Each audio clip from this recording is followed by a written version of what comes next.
ஓதற்கு அறியவன் நிலவுலாவிய நீர்மலி வேணியன் அழகிற் அம்பலத்து ஆடுவன் மலர் சிலம்படி வாழ்த்தி வணங்குவான். அந்த எப்படி அந்த சிவபெருமான் பரவெட்ட போனாருங்கிறத பாடியிருக்கிறேன். அடியர் படு அவதி மாற்ற ஆண்டவரும் நெடிய இரவென்றும் நினையாது துடி இடை பறவையிடம் தூதாவான் முடியா வரிசையென பின்வருவோர் பாரியர். இந்த ஆள் போகிறாரு, இவருக்கு பின்னாடி யாரெல்லாம் வராங்க? சிவபெருமான் தனியாக விட்டுருவாங்களா? இப்போ இந்திய ஜனாதிபதி வந்தாருன்னா விட்டுருவாங்களா? முன்னாடி பைலட்டு, பின்னாடி பைலட்டு, சைடில் பிளாக்கெட்ஸு இப்படியெல்லாம் வரமாட்டாங்களா? அதே மாதிரி சிவபெருமான் போகிறாரு. அவருக்கு முன்னையும் பின்னையும் வர ஆளுங்களை பாருங்கள். முற்றிய முனிவரோடு சிவயோகர் உடனாக பற்றிய தேவர் பல் நிதி குபேரன் தேவர்கள்லாம் வராங்களாம். சிவபெருமான் தரையில் இறங்கி நடக்கிறார். திருவாரூர் வீதியில் கால்பட நடக்கிறார். முற்றிய முனிவரோடு சிவயோகர் உடனாக பற்றிய தேவர் பல் நிதி குபேரனோடு சுற்றிய வேத கீதம் சுற்றிய வேதங்கள் சுடர்மிகு தேவரென எற்றிய சிலம்பொலியும் ஈங்கு சிவன் என அறைய. காலை நடந்து போகும்போது சிலம்பொலி ஜல் ஜல் ஜல்லுன்னு கேட்குதான். இதான் சிவபெருமான் போகிறாரு நடக்கிறாருன்னு அது சொல்லுதான். இடர்களைய எம்பெருமான் இருட்டில் நடைவையில் இடர்களைய எம்பிரான் இருட்டில் நடைபரவ தொடர்கின்ற சடை அரவு. பின்னாடி சடை தொங்குதான், சடையில் பாம்பு, சடை அரவு தொடரும் மறை நான்கு மறைகளும் பின்னாடி வருதான். தொடராகும் இவற்றோடு தொடரும் தொண்டர் மனம். இதுக்கு பின்னாடி தொண்டருடைய மனம் வருது. ஆக என்ன செய்ய போகிறாரோ, எங்கே எப்படி தூது போக போகிறாரோன்னு கேட்ட தொண்டர் மனம் பின்னாடி வருதான். தொடராகும் இவற்றோடு தொடரும் தொண்டர் மனம் படரும் கூட்டமென பறவை மனை சேர்வார். அர்ச்சகர் உருவம் அழகுறத்தான் பூண்டு இச்சகம் மகிழவே இதுவும் ஒரு வேலையென.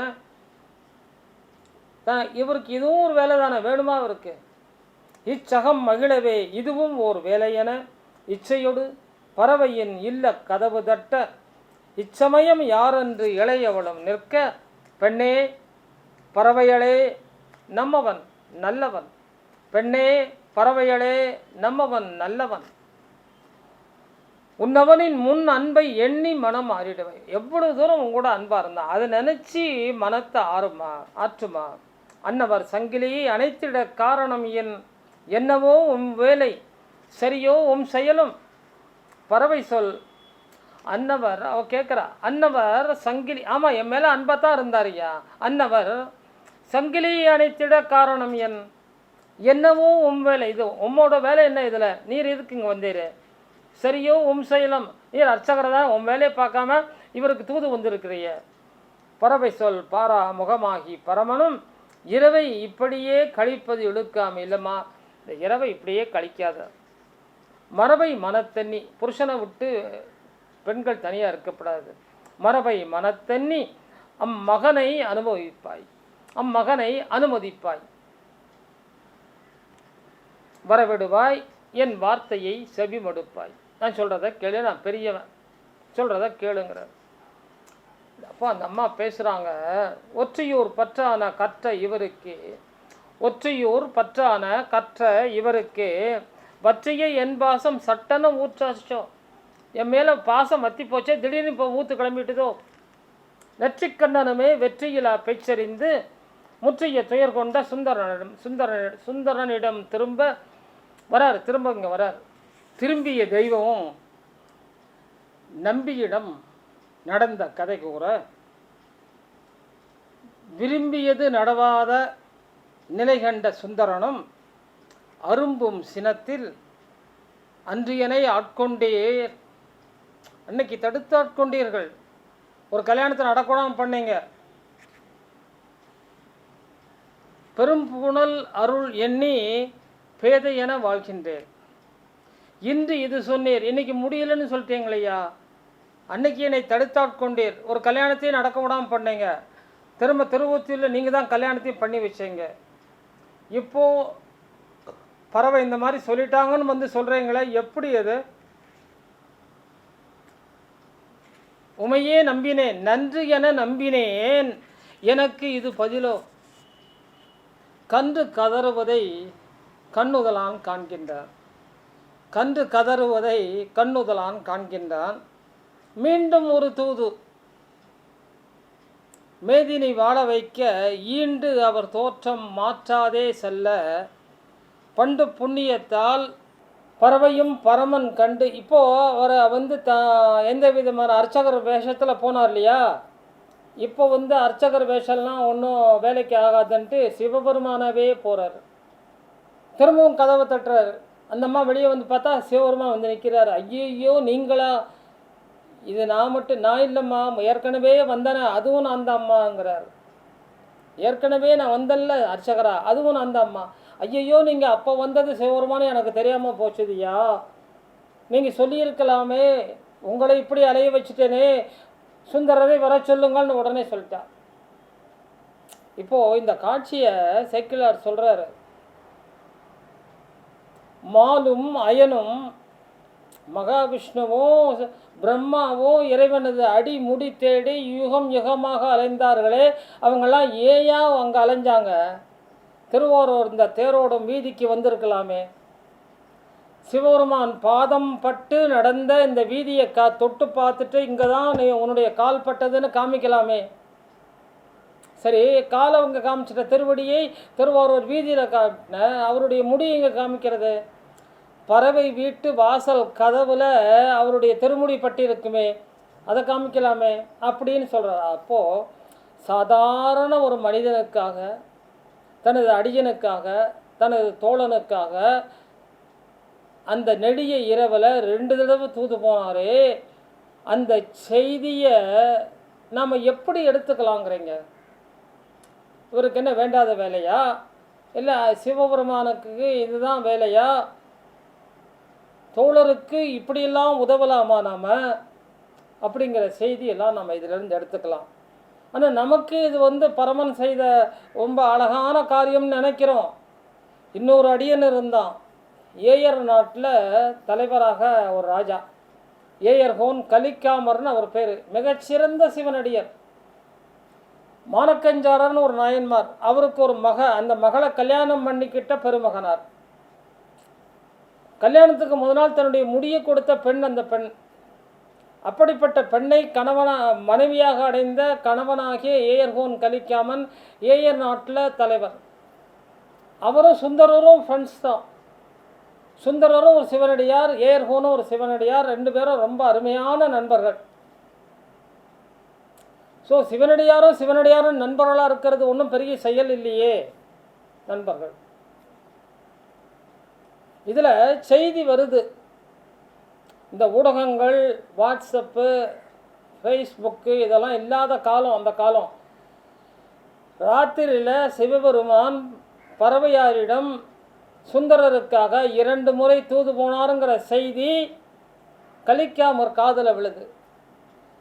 அப்படியே பதறார்.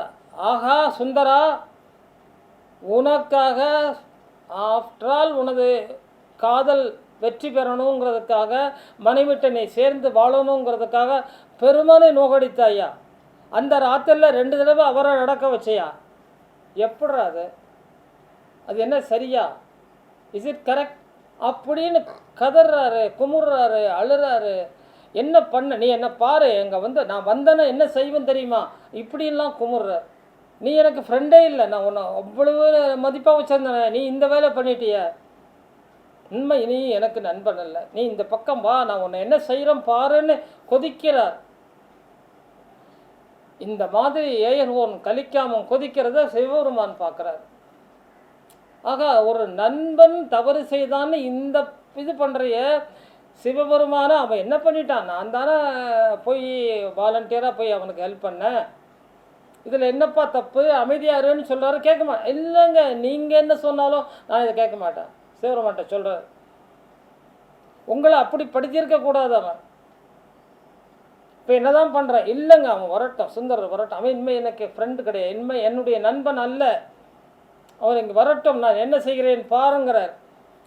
சிவபெருமானுக்கு என்ன அங்கே பறவையிட்ட அட்ஜஸ்ட் பண்ணி பறவையை கொண்டு சேர்த்து வச்சதை விட இது மோசமான கதை. சுந்தரரையும் ஏர்கோனையும் இப்போ ஒன்றா சேர்த்து வைக்கணும். அந்த வேலை முடிஞ்சது, அடுத்த வேலை வந்தாச்சு இவருக்கு.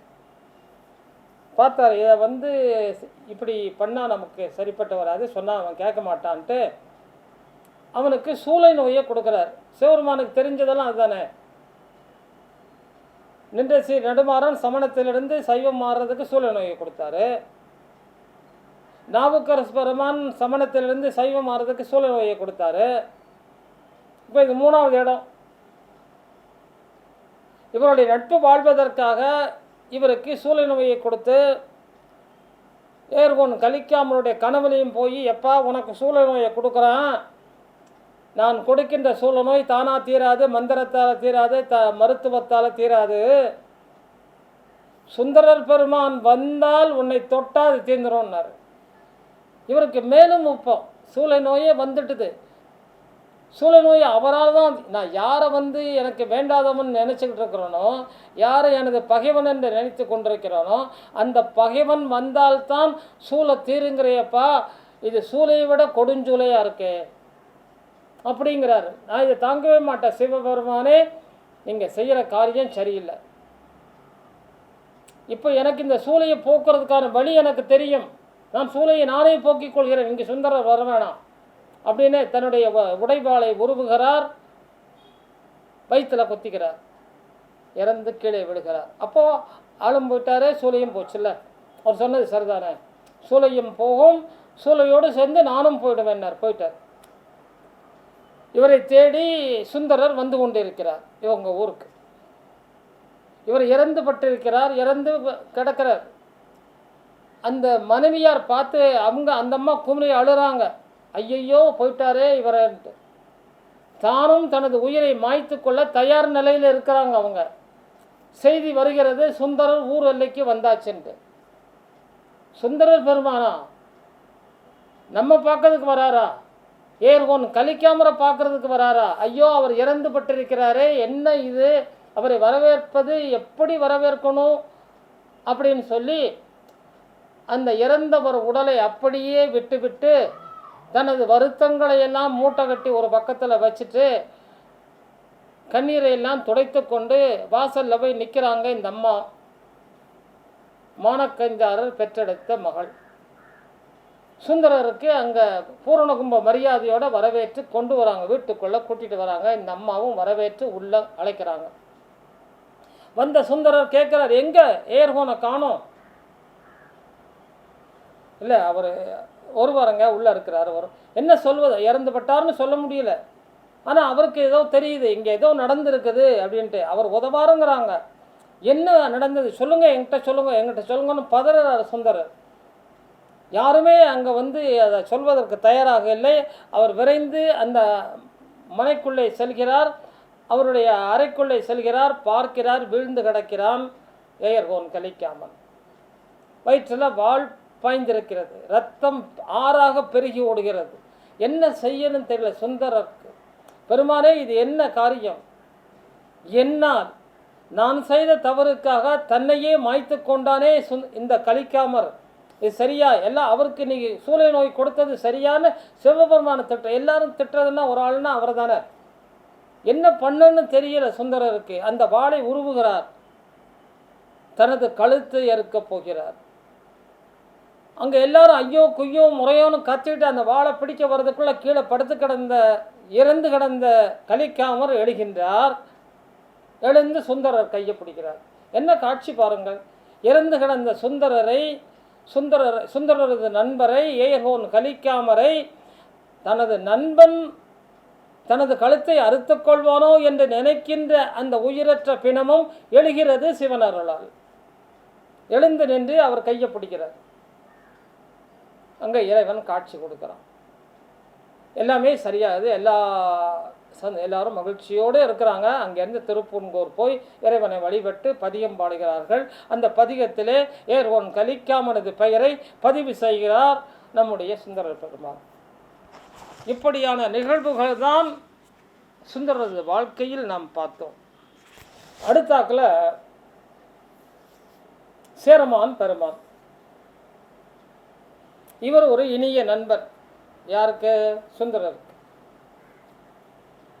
சேரமான் பெருமான் மலைநாட்டு அரசர். மலைநாடுனா இன்றைய கேரளம். இப்போ நீங்கள் கொடும்பாளூர்னு ஒரு ஊர் இருக்குங்க, அதுக்கு பக்கத்தில் ஒரு கிலோமீட்டரில் இருக்கிறது திரு அஞ்சைக்களம். திரு அஞ்சைக்குளம்னு பேர், இன்னைக்கு அதை திரு வஞ்சிக்களம்னு ஆக்கிட்டாங்க. அன்றைக்கு அது தமிழ்நாட்டை சார்ந்ததாகத்தான் இருக்க வேண்டும். திரு அஞ்சைக்களத்து சிவன் கோயிலை, திருக்கோயிலை நம்ம பார்த்தோமானால் அது தமிழ்நாட்டு கோயில் மாதிரியே இருக்கும். அதுக்கு பக்கத்தில் இருக்கிற கொடும்பாளூர் கோயில், கொடும்பாளூர் கோயிலுங்கிறது இங்கேருந்து போன கண்ணகிக்கு அங்கே சிலை எடுத்தார்கள்.